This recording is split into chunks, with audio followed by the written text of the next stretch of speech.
மலை மேல போயிட்டு போலா மலை மேல உச்சில போயிட்டு லோரேஜ்ல மாட்டிப்போம் லாஸ்ட் ஜோன்ல. 2 பேர் செத்துறாங்க. இப்பவே இருப்பானு நினைக்கிறேன். 2 பேர் செத்துறாங்க. அப்பாட்ஸ் ஏதோ ஒன்னு சொல்லிட்டே இருக்காங்க. இல்ல என்ன சார் பாவம் பண்ண என்னால இருக்க முடியல, தயவு செஞ்சு புரிஞ்சுக்குங்க சார். அவ்வளவு டார்ச்சர் பண்றாங்க சார். போட்டு சாப்பிடுறாயா ஜோன் தான் நினைக்கிறேன். இல்ல ஜோன் இல்ல. அப்பாட்ஸ் நல்லா இருக்கானுங்க எல்லாம். ஜோன் இல்ல அது.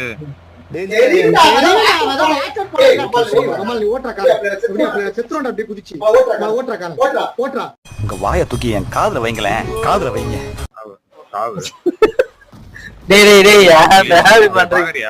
என்ன பண்றேன்னு பூலா சின்ன அப்பார்ட்மெண்ட் போய் விட்டுருவேன். போய் சொல்லுனா நான் யாருன்னு எல்லாருக்கும் நிரூபிக்கிற நேரம் இது.